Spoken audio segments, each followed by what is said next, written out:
of somebody that gets asked the question gets priority to ask their question. This question is directed to Mr. McKay. Recently you supported some funding for the Zero Waste Conference, which I sincerely supported and believe in as well. I'm curious to know your response, your reaction to the conference, and specifically going forward with respect to waste management in our community, if you have any comments on that. Thank you. Thank you, Jim. That's a great question. Yes, I did put forward a motion because it was a timely subject. That particular conference was organized by a small grassroots concerned group of people who want to make sure that we make the right choices in our community. Those people, and some of them are here tonight, really did us proud. They put on a conference that turned out to be an international event with delegates from all over the world. And they really did us proud.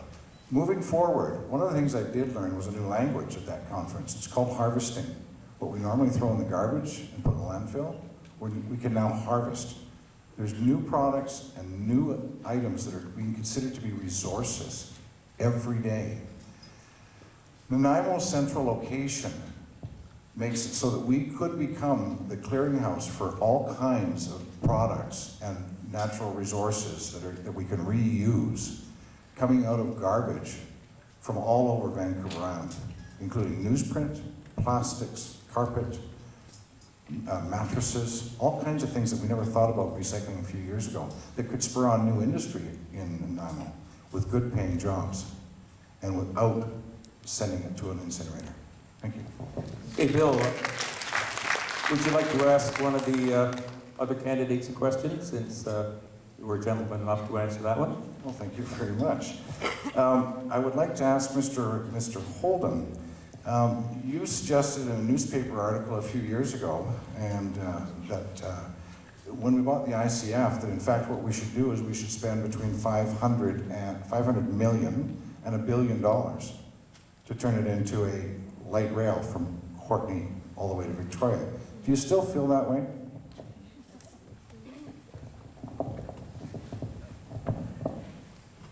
We're talking about the Island Corridor Foundation? Yes, okay. That was an estimate that somebody made about what it would cost to provide light rapid transit from Courtenay to Victoria. And I think I reported that somewhere. I certainly haven't supported it. I don't think we have the funds to support it. But it's an interesting idea.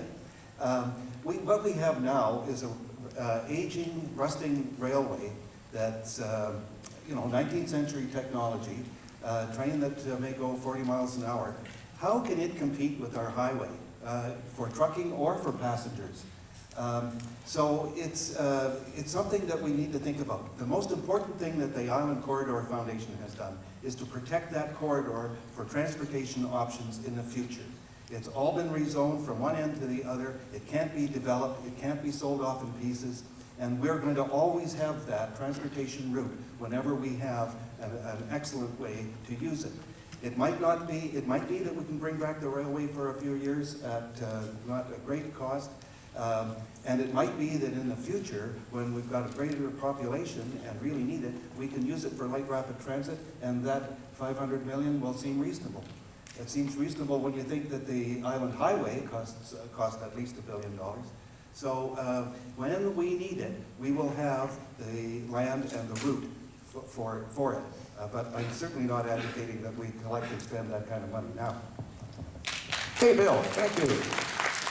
Would you like to take a chance to possibly ask the last question? Is there anyone here who want to ask me a question? Well, I'm not running, so.